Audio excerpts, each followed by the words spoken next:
If you're listening to this, there's a good chance you work within the real estate investing industry. There's another good chance that you would like to increase the sales of your products or services. Well, you're in the right place. United States Real Estate Investor is a platform you need to place your brand directly in front of your target audience. With our focused, growing audience of real estate investing beginners, enthusiasts, and seasoned professionals, you can continually reach our captivated viewers and listeners with ease. To learn more or to get started today, just visit UnitedStatesRealEstateInvestor.com/advertising. That's UnitedStatesRealEstateInvestor.com/advertising. Get ready to increase your brand awareness and your bottom line. Attract clients with content.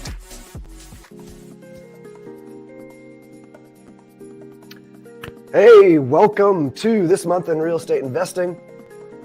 This episode will be covering a variety of news items, including: does rent go down during a recession? Real estate-themed TV faces pressure to more accurately portray the industry.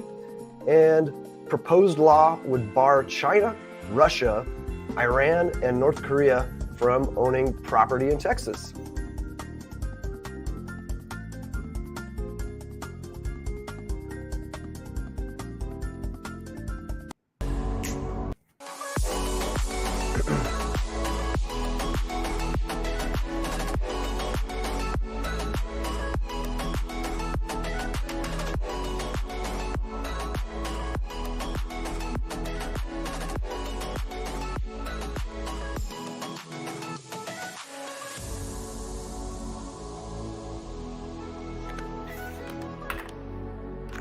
All right, let's get this going. So I'm your host, James Brown, and I help fellow investors reach their passive income goals through our hybrid investing model, as well as other traditional types of investing. Our guests today are Kyle Connor. He's a repeat. We've had him on before. He's awesome. Becky Nova and Rich Groves. So why don't you guys introduce yourselves in that order, with some background about who you are and what types of investing you focus on. Yeah, so I will get started here. James, pleasure to see you again, man. It was awesome. Short turnaround from the end of your recap we did about a month or so ago. But Kyle Connor, I live in Miami, Florida.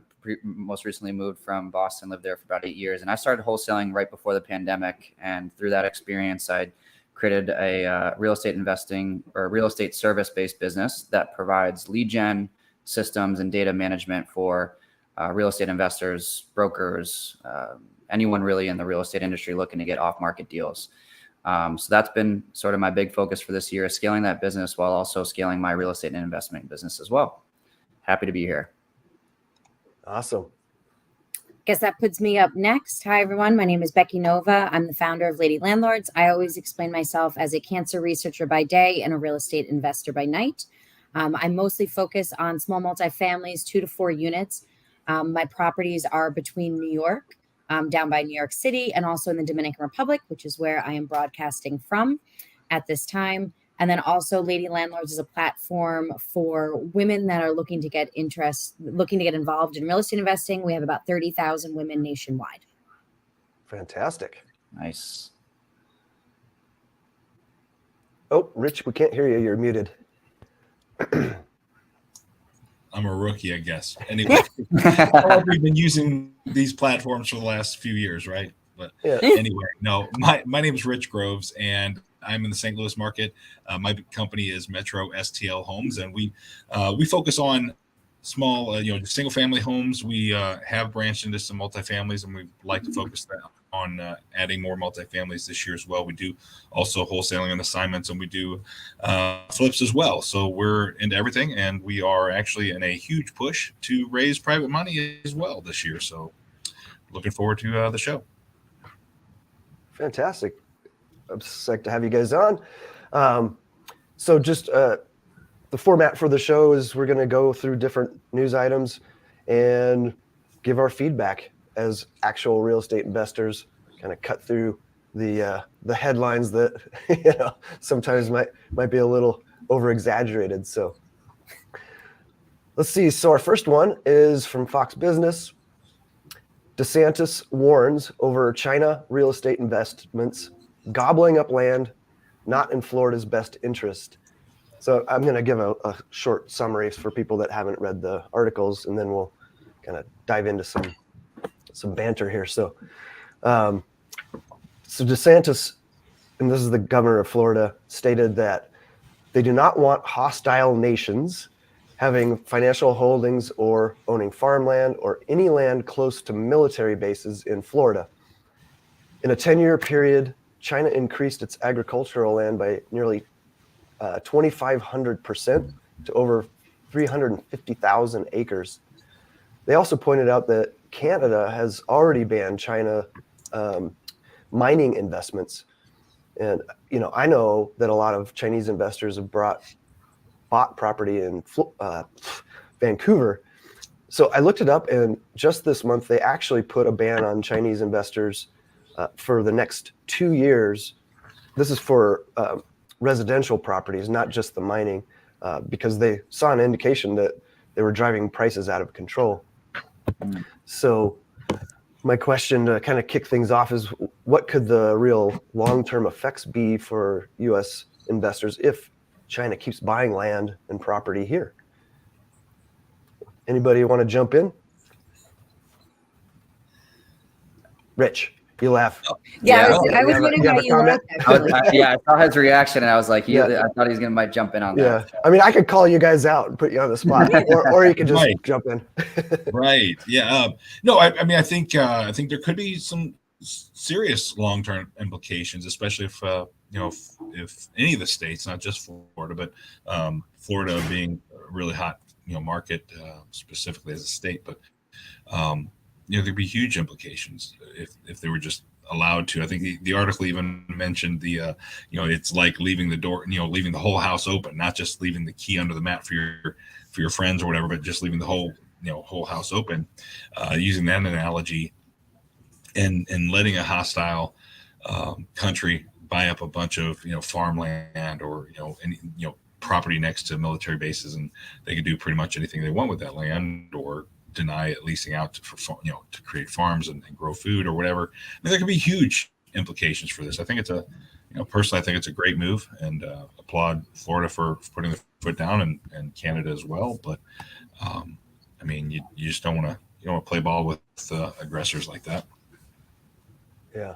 I wonder where the line in that sand is going to end up being with what would be considered hostile and where we decide it's not what is free market versus what is something that really could have implications. I do understand the security concerns, and I think that's what the article really kind of highlighted, was just of what impact that would have with China itself, the fact that they're buying in very strategic locations. That's more concerning. But once again, where does the objectivity and subjectivity really kind of cross, I think is going to be important, because certain states might decide, hey, we just don't want this country here, rather than what is the larger implication for the nation and the national security. Yeah, it was interesting because my background, and James, I mentioned this to you before, is I came from a background of cybersecurity. That's where I started cybersecurity software sales and did that out of college for a number of years. And then my most recent company I was working for is a mobile security company. And we had banned, and actually it's kind of this domino effect right now, because I saw TikTok was sort of the headline that drove the idea of this could be another step in the direction of espionage. And I'm seeing so much right now at my company Lookout, again, being mobile security, they're banning it across certain states now. And it's a big driver for opportunities to really drive our products, just off the fact of the headline catching of, hey, TikTok is a huge risk right now to your business, your information, and our relationships with China. And so I just thought that was really interesting, seeing that and kind of the relationship to TikTok, and how this is another step into, trying to really lock down what could ultimately expose a great level of risk, right, to our nation. And I think it's the right move, to be honest with you. From my perspective, I think it's smart.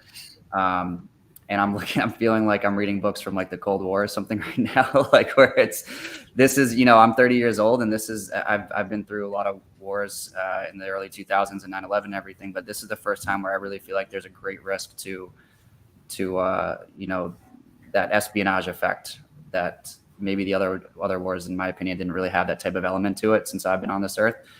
So it's interesting. I feel like I'm going back in history, like during the Cold War. It's just really crazy times. So, yeah, there's a lot of factors here. There's potential espionage. There's the financial takeover and that proximity, the location, all that stuff ties together. And then, there's just trade relations, which we're tied to them, like by the hip, so doing this is not going to help our trade relationship, but we still have to look at the big picture, right? Yeah, like what's the long-term impact if we start doing that? Yeah. Right. And how is that also going to impact what the United States is trying to do in other countries as well? Yeah. Yeah, this is also encroaching on us as investors. Like if we're trying to buy properties and they're outbidding us, I mean, like the San Francisco area, Bay Area, I had a buddy that was trying to buy a house there, and he worked for Google. He made good money, and he was getting outbid with cash offers, from Chinese investors. He's like, I can't even buy a house and he has good money, he's getting beat out. I've actually felt that a lot when I was living in Boston and doing wholesaling in Boston. Like that's a huge international market. Like, and I haven't done it enough here in Miami, where I know this is a big, international presence more from like a Latin American side.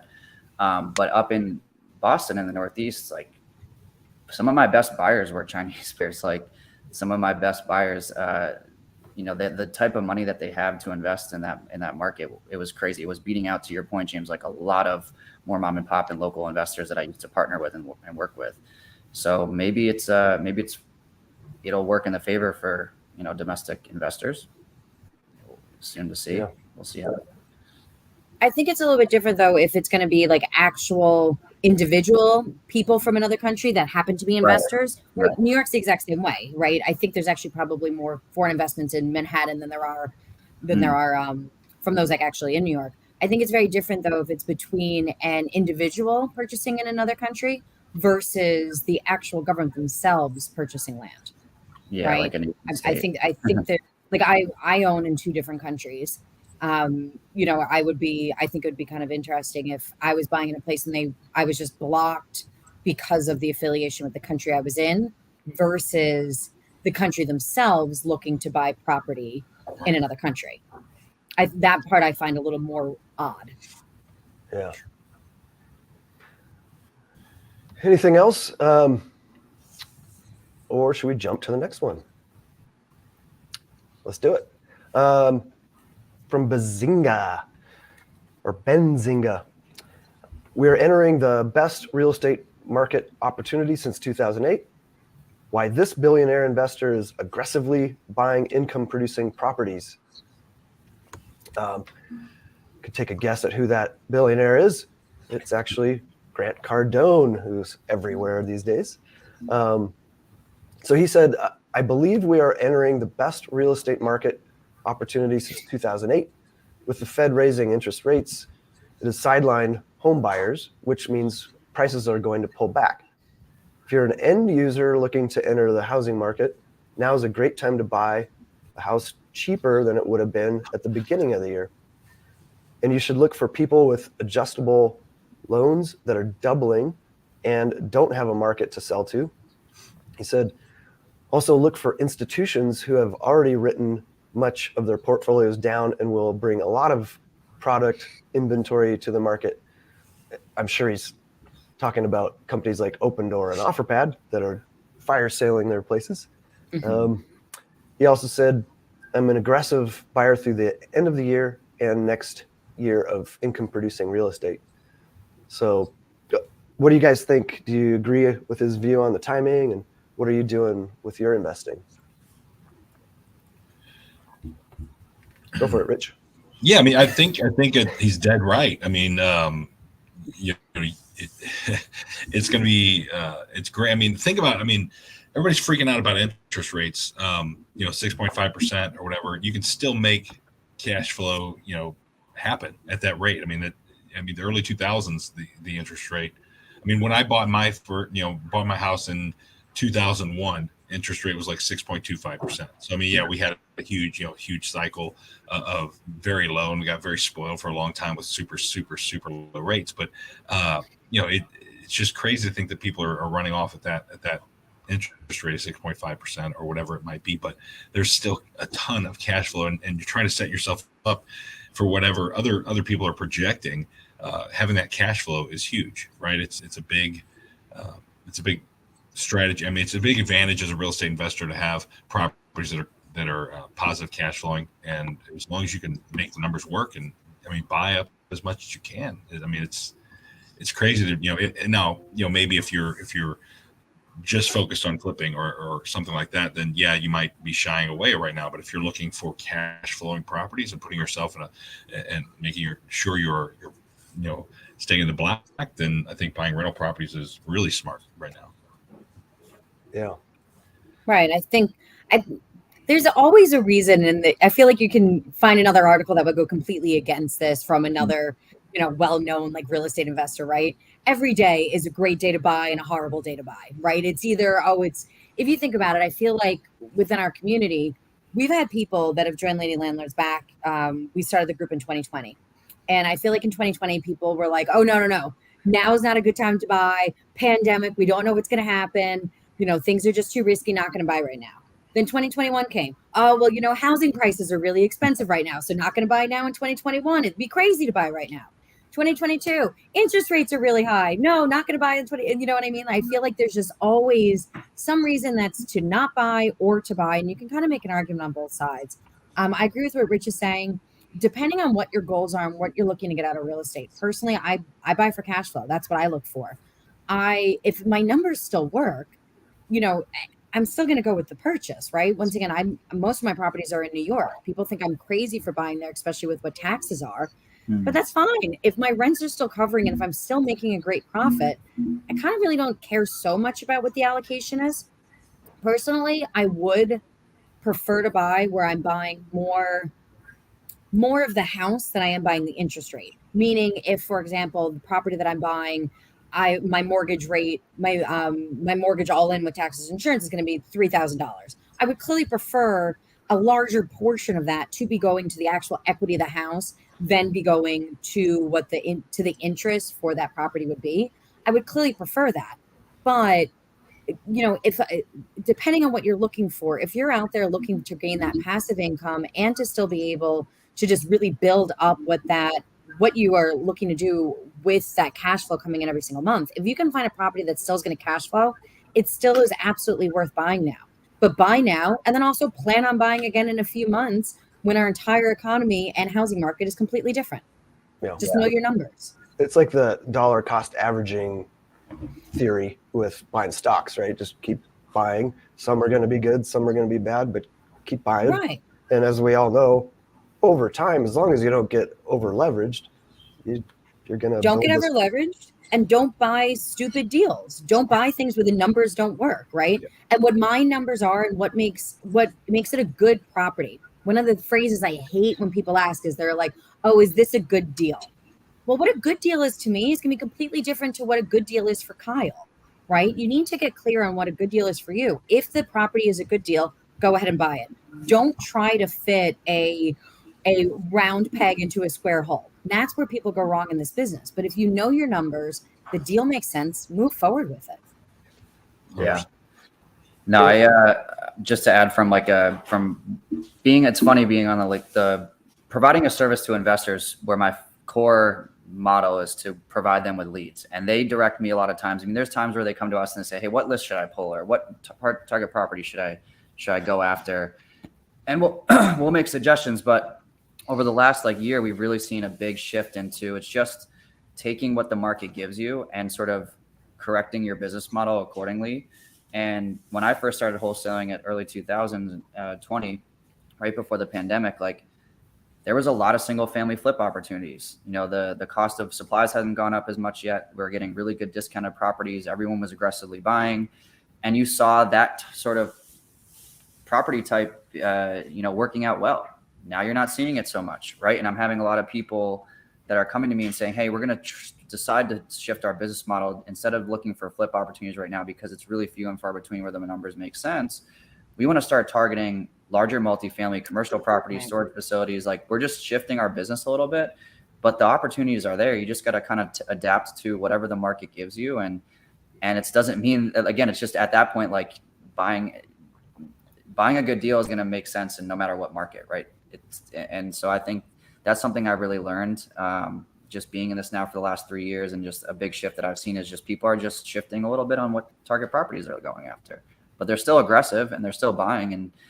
And one thing I've learned that I really hold to heart now is like, go where the money goes. And if all these big players, and I'm hearing like, especially in New York, like I grew up in Connecticut, Becky. So because of COVID, I'm seeing a lot of my biggest state that I like to wholesale in is Connecticut.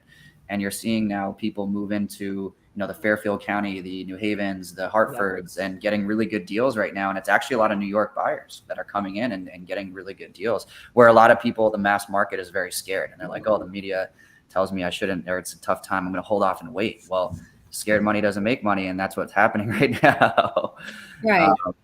And I like what you said there about also, like, you might have to change your strategy. It's okay to pivot. Just as much as a market changes, we as real estate investors have to be thinking always of kind of that next step and what we can do.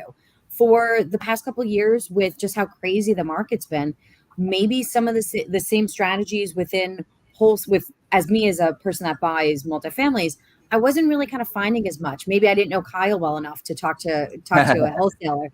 But there weren't as many kind of good opportunities with that. Seller financing just was not as popular as it had been before, because it was so easy just to throw things on the open market with just how competitive it was, right? So what do we have to do? We're not just going to sit there and be like, cool, I hope maybe I can make some money in the next 4 or 5 years. You have to look at what the market is now and say, how do I need to react to this? And we constantly, I think the best skill set you have as a real estate investor is being a really good problem solver. And this is just another example of it. What's going on in the market right now? What am I trying to accomplish? How can I solve this problem? Yeah. And ignore the media, because they like to incite panic, right? And we can take advantage of actually seeing this with clear eyes, right? It wouldn't be a news story if they came on and said everything's fine. Yeah. Right. No. Right. Remember, media is more entertainment than it really is. There's always a way, even within like statistics and all the numbers that we all play with all day long within this, numbers can be seen in multiple different ways. Like I said, a good deal to me is going to be a bad deal to somebody else. We have to really just look at those numbers and determine what that means for us. Mm-hmm. Yep. Let's jump into our next article from Forbes. Does rent go down during a recession? What renters and real estate investors can expect. Recessions don't necessarily translate to decreases in rent. It was actually the opposite in 2008, as a lot of us are aware. The current market is definitely seeing rental rate increases slow down, but not decrease from where they are. Select markets may be different. Some of the factors keeping them from decreasing have to do with things like, renters becoming homeowners. Did I say that right? Like limited inventory of homes for sale, which keeps home prices high, inflation, and of course, high interest rates that make affordability a problem. On the other hand, there have been many multifamily properties built in the last few years, so inventory of apartments has increased. So one thing they brought up in regards to investing was that if we bought before the pandemic, the losses in rental income, or the not decreasing, but slowing down, are probably not as significant as the gains made over that time. So a lot of it's timing. So what have you guys seen, and what do you foresee making adjustments for your own businesses? I love being a landlord right now. I think personally, I feel I've had more qualified tenants than ever before, even though rents where my properties are still continuing to increase. I feel like what we've seen over the past couple of years is a lot of people have been in a position that typically pre-pandemic would have been great people to be able to purchase property. But unfortunately, they're just not able to enter homeownership, which means that they're keeping more people and more qualified people as tenants, which is then actually decreasing the availability for units. So now all of a sudden you have a higher competition with just more qualified tenants, but then you also have less apartments to kind of go around. So I think that's really kind of soared where rental prices are going to be. And since we are in a recession, and with the way that inflation is right now, and with where interest rates are, I don't think that's going to be changing. I think we're going to continue to see high rents for quite some time. I think that's probably going to change in certain areas that maybe people flocked to during the pandemic that decided that it's not really a fit for them long term. But I feel if you're thinking about some of the larger or more popular urban areas, I think we're going to continue to see really high rents, and I don't think that's going to change. I think there's just going to be more competition for those same units over probably the next couple of years. Yeah, I absolutely agree with that. I mean, rates are not going down here in the St. Louis area for sure either. And I think, when they do, if they do, it is going to be a market by market thing. It's kind of like, just the overall home prices. But, rental rates right now aren't, because, inventory is so low, right? Like you're saying. So we're getting more qualified tenants, and the rates are not, they're maybe the increases are slowing down, but they're not going down at all. And we don't see that here in St. Louis either. Yeah. And they're not, I don't, at least where I am, or a lot of the markets that I've kind of been looking into, like, I feel like even though interest rates are, kind of changing, like, I'm not really seeing sale prices of houses make a dramatic change. Right. I feel like what you are seeing maybe is not as many concessions needed or contingencies waived as we were seeing in the past 2 years. I think the competition slowed down a little bit. I think you're seeing properties stay on the market a lot longer than they were, which just kind of creates a little bit of a different opportunity. But I don't feel that all of a sudden it's like, oh my God, housing prices are back to what they were in 2019, flood the market with the availability for people to be able to buy. We're not seeing that. I don't feel that there's enough relation between the change in interest rate and the cost that that's having versus a lower sale price. That's just not happening just yet. Maybe in the next quarter, but definitely not now. Yeah. Hey, Kyle, do you hold any properties, or are you just wholesaling? I don't hold any properties at the moment, but I can speak from the perspective of a renter. And sorry if my dogs were barking. I had someone knocking on my door for a package. I've been on the renting side, and I'm just right now wholesaling primarily and building my business up just to get cash flow. This is the year I want to start investing more in buy and holds. And so I'd like to be on the side of the landlord, hopefully by the end of this year. But for my perspective, it's just supply and demand. And the demand right now, I think there's because of the lack of inventory, because of the lack of housing, I see also too, more and more people are open to just renting at the moment. And I think there's less units. I think there's just a shortage of living space at the moment, regardless if it's buying a house or renting an apartment. And, I don't have data to back this right now, but I can tell you from renting over the last 8 years, I haven't been in a situation where my rent ever went down. And that was during, I have not been in a year where all of a sudden I wake up, the next lease is coming up and my rent's going to go down. So, and I've lived in, from development buildings to, the traditional duplex, triplex in Boston type of situation from a mom and pop owner. And I really am excited at the opportunity to be a landlord, because I do see there's going to be more and more demand for affordable housing, and renting is just the best way to go, at this point, than owning a house. So, yeah, at least for the traditional person. Yep. Well, why don't we take a break and learn about one of our sponsors? Hey, it's me, Antonio Holman, founder of United States Real Estate Investor and producer of This Month in Real Estate Investing.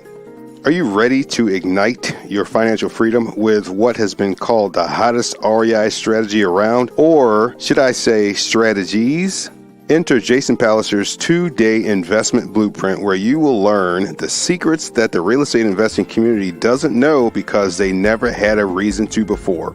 With Jason's 2-day investment blueprint, you will learn how to tackle real estate deals with over 40 different strategies, which means your chances of losing another deal nearly disappears completely. In Jason's 2-day life transformation intensive, you will learn how to generate more deals, close deals faster, win more deals over other investors, multiply your real estate deal strategies, and much more. Jason's 2-day investment blueprint can help you grow your REI business to 6 and 7 figures faster with much less aggravation. If you want to learn how to invest in any market in the United States, even the tough markets, and close multiple deals per month, visit 2dayblueprint.com. That's the number 2dayblueprint.com. And make sure you tell them you heard it here on This Month in Real Estate Investing. Don't believe the no more good deals hype and visit 2dayblueprint.com today. Now back to James with This Month in Real Estate Investing.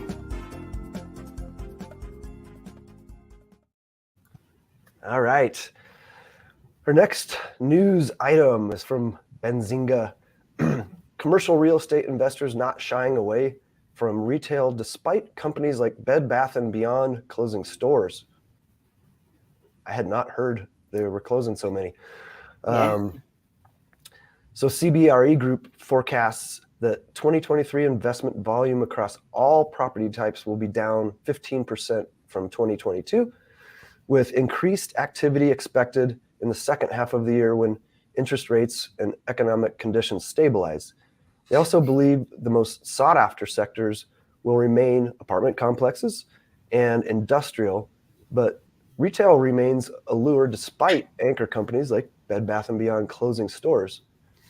Despite, or maybe because of recent merger talks, the most popular retail segment for investors is grocery store anchored shopping centers. And that is helping retail investors hold the line on their strategies in 2023. According to a recent survey from London-based investment insight platform Finimize, most plan on investing the same or more in retail. Only 1% of retail traders say they plan to sell off their investments in 2023, and 29% plan to add to their portfolios. It seems like some conflicting stuff going on there. What do you guys think or know about commercial? I don't know. Yeah. Hardly anything. I mean, it seems like we're all residential and multifamily, right? Right. Well, I mean, but still, we can still look at it as, listen, people are still making changes with what happened within the pandemic. There's still a lot between who can still be work from home, who doesn't necessarily need to be tied to an absolute location when you're talking about kind of work offices, things like that. Clearly, it's been a few years. Most people that are going to be going back are back at least part-time, if not full-time by this point in time. But when you throw in these retail companies like Bed Bath & Beyond, not only are you still in that conversation of what can I get ordered and just shipped to my home and for cheaper than me actually having to go out to a store, but you're also now dealing and battling with the inflation of just these costs of goods being so much more expensive, where people are going to look at where can I save a couple bucks. And honestly, online retailers still have that edge where a lot of times we can get things for much cheaper there. I think that's honestly what kind of put the nail in the coffin for Bed Bath & Beyond. Mm-hmm. I think it's an interesting time. As somebody, I forget if it was Rich or Kyle, kind of said, this is kind of the opportunity. This is kind of an opportunity zone, right? If you're willing to kind of hedge some bets, this might be a great opportunity to pick up some commercial property, because costs could still be a little bit down on it because we haven't really seen the entire workforce go back. So it could be an interesting opportunity to pick up some space and see what happens in it. But for the rest of us, it might just be a little bit too risky of a class to go to. Yeah, well, especially office space. I mean, we've talked about that on the show before too. I was looking at some mixed use space, and I've always, especially big in New York, I've always just wanted mixed use. Like, it's just something that I'm really, I just need to put the cherry on top of my portfolio. And some of the properties that I was looking at over the past year were really smaller office spaces. So kind of like for a solopreneur, right? We're talking for a single attorney, an accountant, those types of things with maybe just a little bit of admin staff. But those are all things that we've really seen be able to move move to work from home, and they don't necessarily need a brick and mortar. That to go back and really have those overhead costs don't really make as much sense. So to me, it's actually an opportunity I've walked away from and really put on the back burner because of that. Mm-hmm. Yeah, the only take I really have on this is just trying to like go with, again, I wish I had some data to back this, but I do think looking at, brick and mortar shops like clothing stores, it makes sense with Bed Bath and Beyond, like the practical things sometimes, clothing, little just blankets and whatever Bed Bath and Beyond has, blankets and pillows and things of that nature. Like, it makes sense that stuff is just better to shop online for the simplicity of the purchase, and you kind of know what you want to get, and it's just going to be easy to do that. What I think, because you mentioned like, I think you said in the article there's a demand for food, grocery based.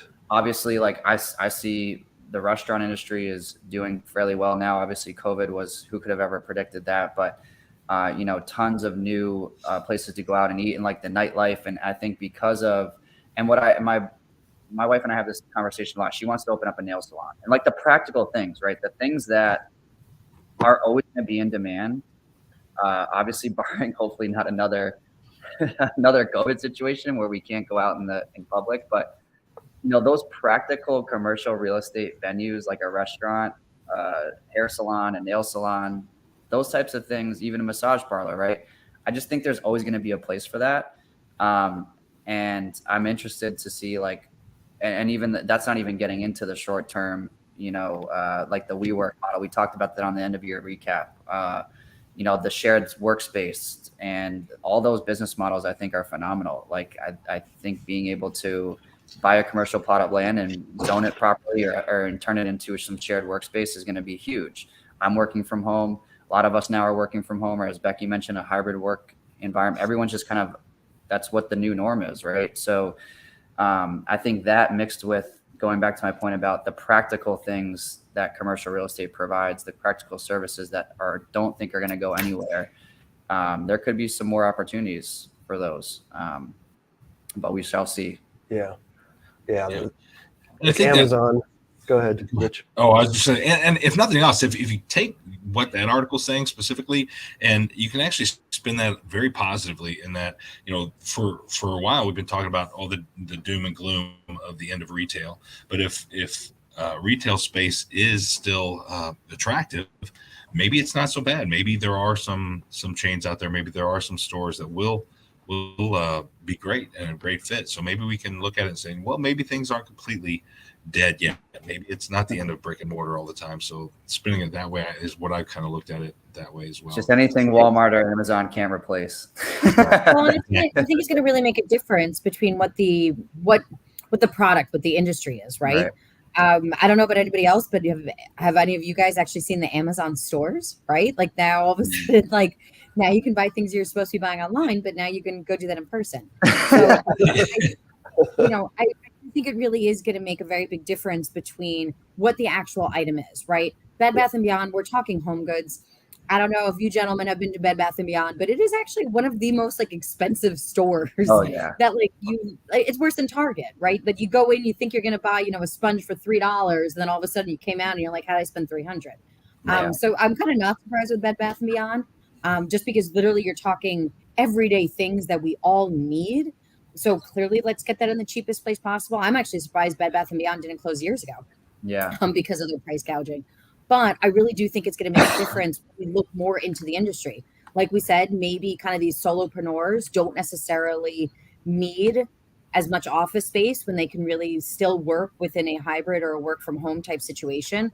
But I think there are other industries that we just need to get out for, that people are still going to have to go to an actual location to be able to still pick up whatever those goods are. So I think we need to start looking at what those industries are. And if I was going to be buying a commercial, I would be looking for that. Once again, larger apartment complexes.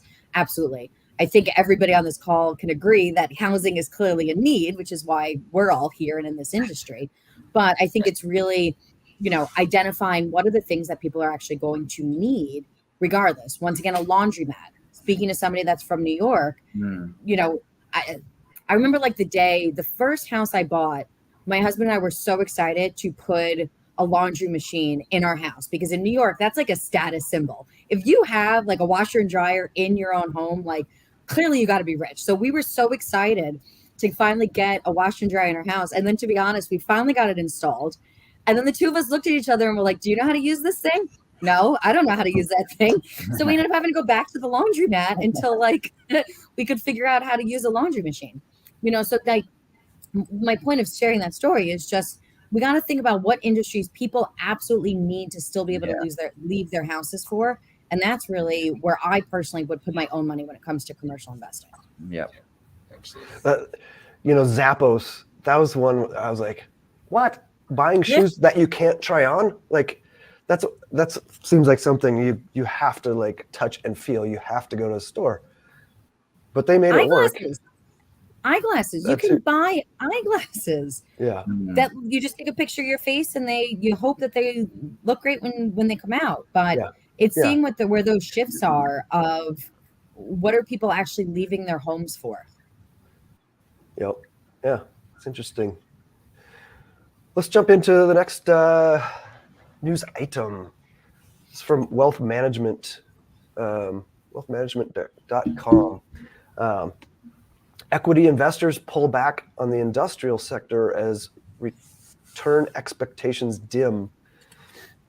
Even though the industrial sector continues to be viewed favorably, potential returns are lower, leading to a reassessment by debt and equity investors.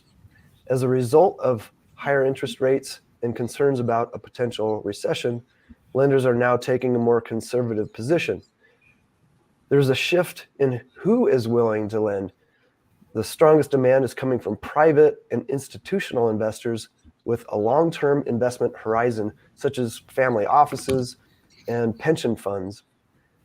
The buyers who don't rely on leverage or use low leverage to complete deals are the most active, including separate accounts, open-end core funds, which I haven't heard of, family offices, and other private buyers that can hold their assets indefinitely.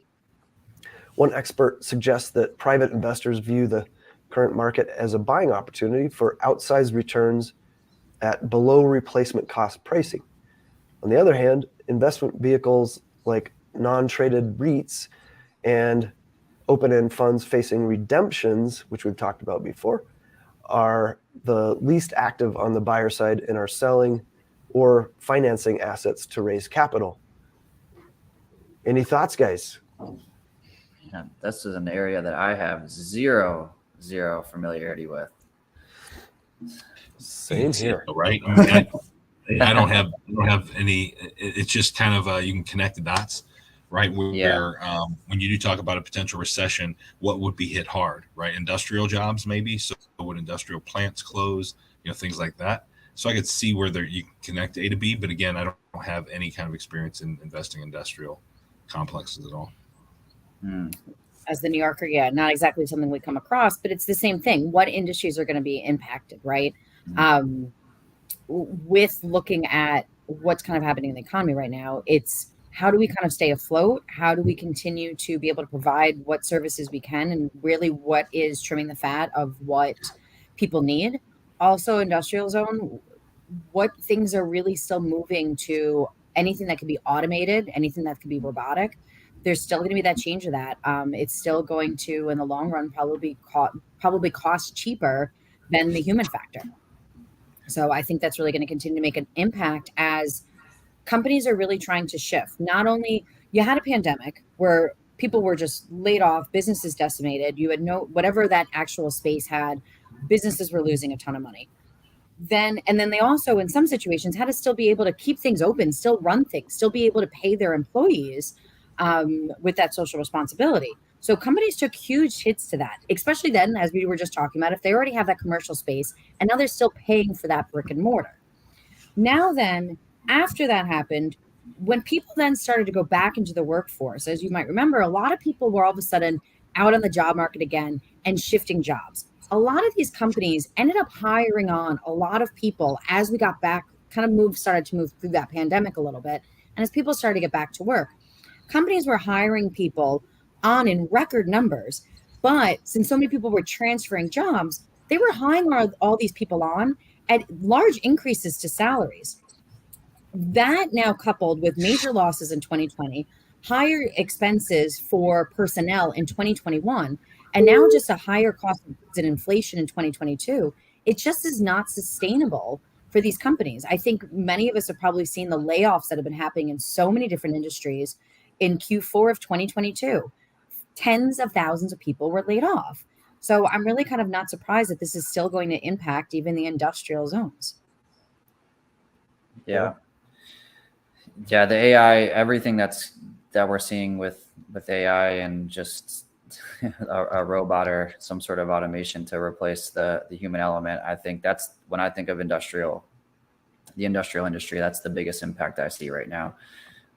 Just changing the way that we conduct things. Maybe that impacts, in my opinion, that would only, and this is again, just shooting from the hip, it would only help from an investment side, maybe lower overhead and make things run more efficiently. If you're investing into sort of the industrial space, I would be excited as an investor from things like AI and different ways of automation through that of technology and robots. Yeah, they just get things done a lot quicker. I think it's bad for the workers and the employment, but it's good for the investing side, I think.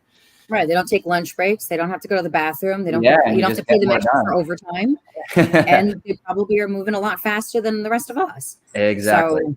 So it'll be interesting to see what jobs continue to move and get outsourced to robotics compared to humans. yeah. Right. Yeah, I've got a buddy that's a robotics engineer in the food packaging industry, and he is very busy. You know, like it was before the pandemic, it was kind of chugging along, but that was a big wake-up call. And so now companies are like, we have to spend money and get this automated, where before it was kind of like, you know, it's an option and it made sense, but now it's like, oh gosh, like there's a fire lit. Yeah.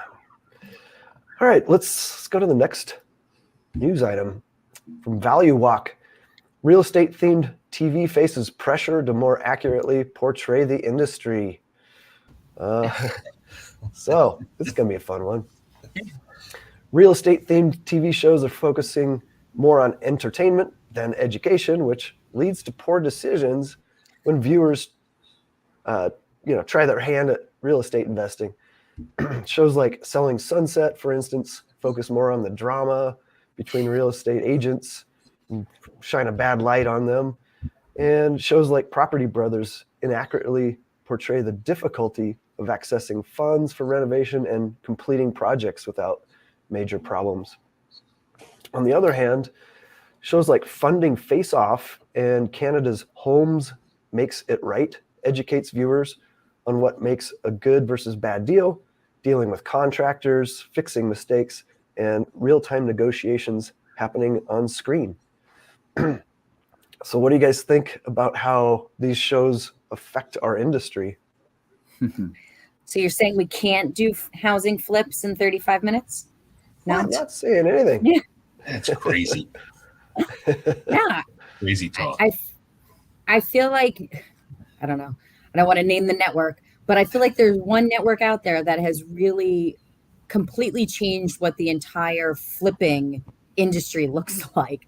I think that network really created the flipping industry. It glamorized it, and I feel like it probably lost a lot of people a lot of money.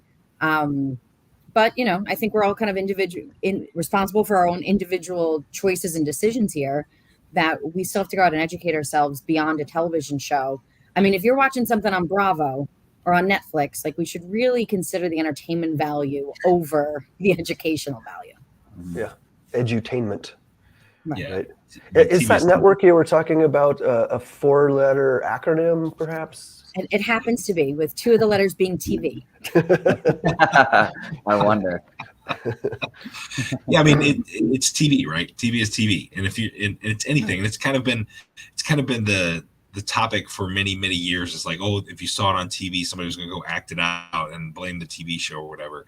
And to Becky's point, if you're trying to flip a house because you happen to learn how to do it on a TV show, shame on you. You should go out and get your own, your own education on it, whether that's just scouring the internet for articles and how-tos or taking a mentorship, to do it right.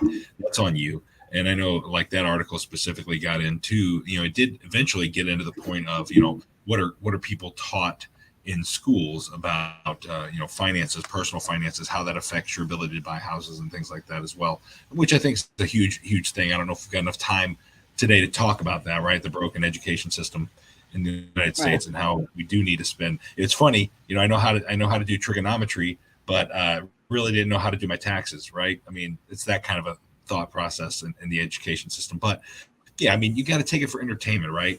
I mean, that's actually what inspired me to get into real estate investing, was one of those shows. But I didn't go out and say, oh, well, they did it like this, I'm going to try to do it like that. I found out how to, you went to articles and books and mentorships and things like that to learn. Yeah, you hired a coach or went through a mentorship. Exactly. And they don't curious, emphasize that. What show was it that inspired you? Flip This House. I saw CT Homes and then went to I don't know if I can say it, went to a Fortune Builders event and anyway, that's, it just happened to, Flip This House. But shows, I feel like there's been a very big change in some of these shows, right? Like, what was the show called? Oh my God, when I was a kid, This Old House. Oh yeah. Right. Like, I feel like, I think everybody watched that, right? Like, I feel like that was just something that, like, that did have a little bit, that even, all of a sudden they were able to fix things and do things in, 25 minutes, which was just amazing and shocking. But I feel like over the past couple decades, like, entertainment's just really kind of changed. Things are so much faster. You can come in, instead of really, I feel like the TV really has become so much more of an entertainment, right? Some of the shows that they were talking about in the article are completely scripted, right? They're not even pretending to be about real estate. It might just be like a catchy title, but there is nothing about how you mentioned selling OC, $1 million listing. Like, I feel like the real estate is such the second part to it compared to what I feel like television maybe used to be, and different networks, right? I think, what This Old House was on versus Bravo are going to be very different, types of educational kind of levels there. Absolutely. I think it's great to have people be exposed, right? I think that's great, Rich, that you came across a television show that really, inspired you and showed you what you should do as an adult, right? Like, I think that's really kind of cool. Mm-hmm. But I'm happy and a little surprised that there's never been like a lawsuit from somebody that was like, but wait, like, Flip This House told me that all I needed was like $10 and a hammer and I could make $1 million. And that's not how this worked out. Like, I'm glad that there's been no lawsuits like on Maybe that. there has been. Yeah. Maybe there has. I haven't heard about it. Probably with coaches. I mean, Fortune Builders probably went under that heat, but. Right. I'm sure like with that and any type of, I'm sure that's absolutely rampant within our industry, under kind of that like guru type like category with lawsuits. But it's, I think this is where we really have to remember, like, TV's there for, its entertainment value. Can we still take those nuggets? Yeah. Let's learn what we can. Let's figure out how to apply it.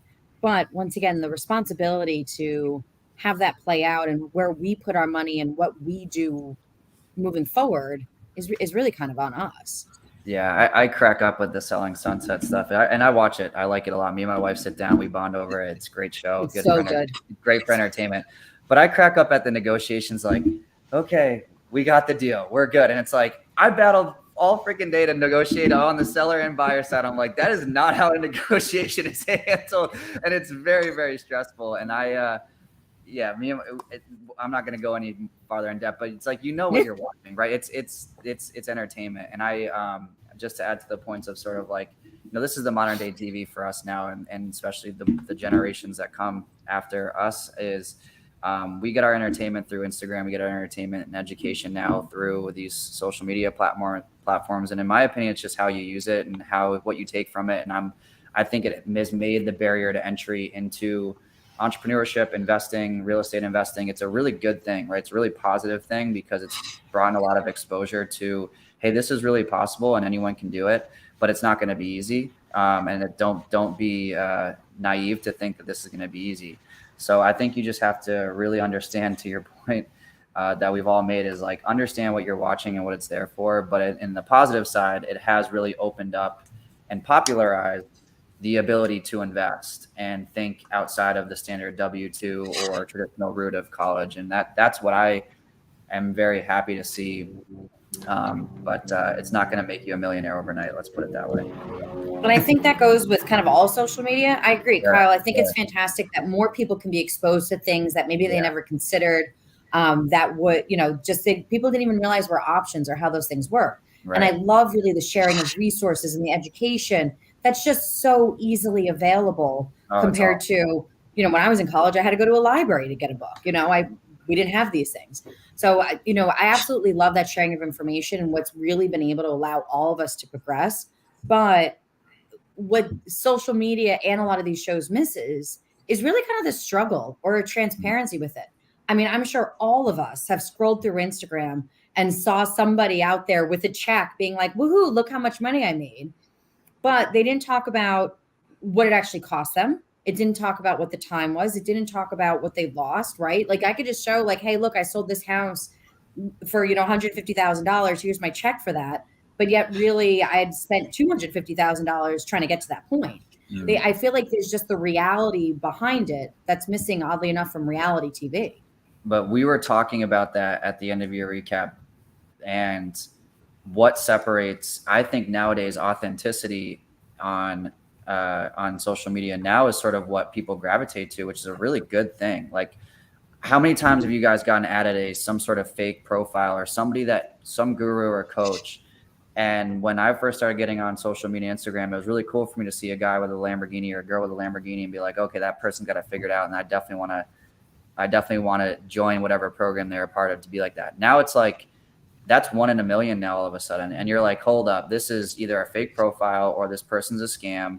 And now you sort of weed through the BS and you look for people who are, genuine and authentic now on social media. And I think that's a really good thing. At least that's what I tend to gravitate towards now. And I know we talked about that in our recap, is like those who are putting out, doesn't have to be the most quality of content, but if it has really good lessons learned, trials and tribulations, here's my journey, it's a good thing that people are starting to pick up on that now and be like, okay, that's what I really want to see and view. Right. So that's a positive thing for social media for sure. Right. I like the trend of that. I just feel like we got a long way to go. Oh yeah. Right? You'll see somebody's like, you'll see somebody share like, their pain points of the story, which is now how you write copy on Instagram, right? Like that's now part of this, the marketing within that is to share the pain points. But then it's also, somebody that took 300 selfies to pick out the exact most perfect picture to then also edit Photoshop to then tell you about their struggle, right? So we got a long way to go. I think we're definitely moving in the right direction. But, I think, and the same thing with the reality shows that we're kind of talking about here, there's always, usually around like the 18-minute mark, there's always, oh my God, we're not going to finish in time. Oh my God, we're over budget, right? There's always going to be that highlight of something. But I think a little bit more of a clean transparency of what exactly that means would really kind of be nice. So I hope this trend in social media really kind of continues. Yeah. Well, hey, let's take another break for our next sponsor. It's me again, Antonio Holman, founder of United States Real Estate Investor and producer of This Month in Real Estate Investing. One of the best ways to increase your company's brand awareness and increase warm leads is to create written content online. But as we know, content creation can be very time consuming and not very cost effective when having to pay professional copywriting fees. It's time to use REI Content Packs. REI Content Packs done-for-you content packs give you the tools, flexibility, and cost-effective way to increase your brand's visibility and online presence without spending hours or even days stressing on what to create. REI Content Packs are a collection of high-quality, ready-made real estate blog articles exclusively created for the real estate investing industry. Can you imagine the possibilities if you could do 2 to 3 more deals per month without increasing your ad spend? REI Content Packs can help you do that. Can you imagine getting unlimited online traffic, increasing your Google ranking, getting more leads, and making more money? REI Content Packs can help you do that too. To get started increasing your brand's content and lessening your workload, head on over to thismonthinrealestateinvesting.com/REI Content Packs. That's thismonthinrealestateinvesting.com/REI Content Packs. It's time to get off the online marketing hamster wheel. Try REI Content Packs today at thismonthinrealestateinvesting.com/REI Content Packs. Now back to James and This Month in Real Estate Investing. Okay. From Caller Times, proposed law would bar China, Russia, Iran, and North Korea from owning property in Texas. The founder of Senate Bill 147, Lois Kolkhorst, pointed out the growing ownership of Texas land by some foreign entities is highly disturbing and raises red flags for many Texans.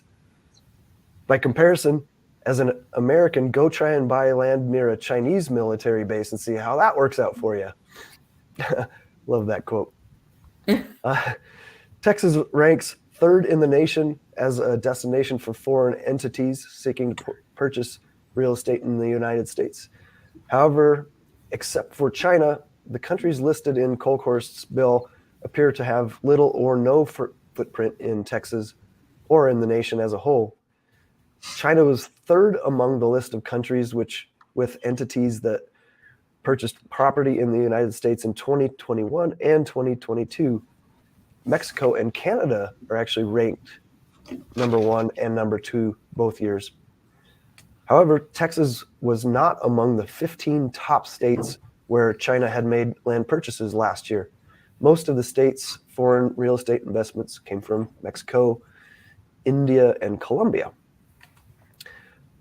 Thoughts on all that, guys? I feel like Florida and Texas have something else in common now. Yeah, I was gonna say it's not kind of in the same vein. Uh-huh. Yeah, it is. But that quote does mention, go to buy property in China, especially near a military base. If memory serves me right, I think if you're not non-citizen of China, you can own one property in the whole country. So I could buy one property in China, all of China. Now, the difference between China and the United States, huge, right? We're talking about freedom and the American way and things like that. But yeah, I still stand by kind of what I was talking about in Florida, where I don't think it's a great idea to have these countries, come in and buy up 50% of a state. I mean, whether it's individuals or not, because I think in North Korea, there's not even a thing as, personal property. I don't even know if you can own property itself. Right. But Right. So, yeah, you could be a citizen of North Korea, buy up half of Texas, and then the country of North Korea is going to seize that from you probably. So whatever, you don't know what's going to happen. But anyway, God bless America. Yeah. Yeah. At least, I'm not so worried about people from North Korea trying to buy in America. I think that's probably I think that's a non-starter for so many different reasons. But yeah, I think this is very similar to the first article, where I'm not surprised to see this legislation at all. Yeah. See where domino effect happens next. Who knows? Yeah. Well, let's jump into the next one. This is Kyle's new home state. Fox Business talks about the red-hot Miami housing market expected to defy 2023 cost correction as blue state exodus continues. So U.S. existing home sales slowed for the 11th consecutive month in December, but Miami looks to be the exception to the rule as Americans continue to abandon blue state tax policies. California and states like Massachusetts, with their mansion tax or millionaires tax, continue to drive ultra-high net worth individuals out of their states and helps growth for Miami and South Florida. Also, inventory is still quite limited. An additional factor is the surge in international buyers from Canada and Europe. I know we covered Miami in one of our previous shows. What do you guys know about the mansion or millionaires taxes in other states and Florida's tax policies? I'm not super familiar. Maybe you guys are. I just learned about this the other day. I was sitting down with a client of mine who is a big investor. He owns about 30 doors here and around the southern Florida market. And I was getting his take on things that we've talked about today, just, active buying and so on and so forth. And is this market saturated? Are we, in for a correction? All the things that we all think about. And he brought to my attention what was happening in Massachusetts, and they increased 4%. The income tax, if you make over $1 million, your income tax increased by 4%. And, Taxachusetts, as I used to call it. And it's a big reason why a lot of Northeasterners are coming down to Florida. Other than the weather, it's a big reason why I was excited to get down to Florida. And so I think that's only going to influence more movement from the Northeast down to to Florida. I think most Northeasterners are not going to go all the way out to California, because that's just the even worse tax problem, right? So they're just going to come down here for tax advantages in the weather, and it's a 3-hour flight back to to a state they're comfortable in. So to me, it makes sense why this article is anticipating that Miami is not going to go anywhere. The real estate market in Miami is not going to go anywhere, because I think of all the reasons I just mentioned. And you certainly could go to, I call it New Hampshire, the Florida of the North. You definitely can go to New Hampshire right above the north border, but you can't get the weather that you can get here in Florida. So, yeah. And it's just, it's like Kyle was saying, it's attractive for so many people to go there, especially, and not just the Northeast, right? Anybody escaping a blue state, going to a tax-friendly state like Florida, and personal liberty friendly state like Florida. It makes sense, right? Again, it just goes back to supply and demand. If supply is still low and people are going to that state and demand's high, prices are going to stay high, right? Yeah. And I can say, it looks like Becky might be frozen. But I can say one thing that I've really enjoyed since moving down here, and I don't know if this is always the case, but for just the amount of events, networking opportunities, and advantages for entrepreneurs in this area is just insane. I'm going to an event tonight with Pace Morby, and Camille Jamji, and all those guys, DJ Envy, Flipping New Jersey, all these people that are active. And it's free. And they just have tons of these every single week. And it's like, it's enticing more and more people to want to get to this area just for the networking opportunities and for the business opportunities alone. So many reasons aside from the obvious of attractions of Miami.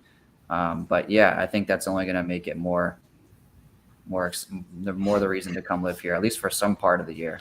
Right. We'll see. Tell Pace I said hi. I've never met the guy, and I'm sure you're in his market, aren't you? You're in. Yeah, I run his accountability group for Colorado. Oh, no way. I definitely, if I see him, I am excited for the event. It should be a fun time. Oh yeah. He brings the heat. Oh, there's Becky. She's back on her. Sorry. My my electric down here in the Dominican Republic just went out. So what do you know? I lost my internet. So I had to call in on my hotspot. That happens in those countries, right? Yeah, they'll trade it with the good weather. Exactly. I'm sorry, say that again. I said it's the little things. You'll trade it for the good weather and quality of life, not the worst thing in the world. Yeah. Well, hey, let's jump into the next news item from LA Times. University of California's $4 billion real estate investment will worsen housing crisis, unions say. So with property values sinking, investors rushed to withdraw money from a real estate fund managed by private equity giant Blackstone last month. But the fund soon found a savior when the University of California poured a $4 billion into a privately negotiated deal that would provide profits and benefits for the college system, students, and employees for years. You see employees and housing advocates dispute that. They point out that the fund has been buying up homes and apartments in California and other states, which they say is causing rents to rise and making the cost of housing even more unaffordable. They say UC workers are paying more than 30% of their salaries in rent, Among service workers, 95% said they could not afford a single bedroom home near the UC campus or medical center where they were employed. Meanwhile, Blackstone said that 67% of the fund's residential properties in California are designated as affordable housing, where rents are set by the federal government. Quote, "We have committed $500 million to maintain and improve these communities while working to preserve affordability beyond when government programs expire," they said. So the article went back and forth with supporting arguments on both sides. I don't know what's the truth there, but there were some compelling arguments on both sides. What do you guys know? Oh shoot, we lost Becky. What do you guys know about Blackstone and UC in that market? And not necessarily that market, but I mean, Blackstone has been painted out to be the big evil empire, right? I mean, that's how the industry's been painting them, or the individuals in the industry has been painting them. Reading the article, when you see how little they actually own, I mean, if you listen to all the narrative over the last year, you'd think Blackstone would own every other house in the country, right? But it doesn't. Yeah, it's huge. It's huge. It's got a big, numbers wise, but the percentage they own and do they control costs, whatever, it really irrelevant. I don't think they can control overall housing costs, especially if it's true of what their holdings actually are. I don't know if it's HUD Section 8 housing, if that's what they mean by affordable housing that's set by the federal government. But if it is, then again, they have no control over that. But at the same time, costs, when the government gets involved with things, costs don't come down. Let's just say that. So if University of California spent $4 billion or invested $4 billion with these guys, it's not gonna help the case, I don't think. But anyway, that's just me. Yeah, I'll be honest, this is another area not too familiar with, and because of my previous point about taxes in California, I have had no interest in the California market. I really have not looked into it. I do have a client out there who's an agent and a broker who does a lot of luxury listing opportunities, and certainly see the market for that. But other than that, I really don't pay too much attention out there, to be honest with you. But you probably have buyers from California, don't you? As a wholesaler yourself. Yeah, you know what? I haven't made a ton of relationships with buyers out in the West Coast.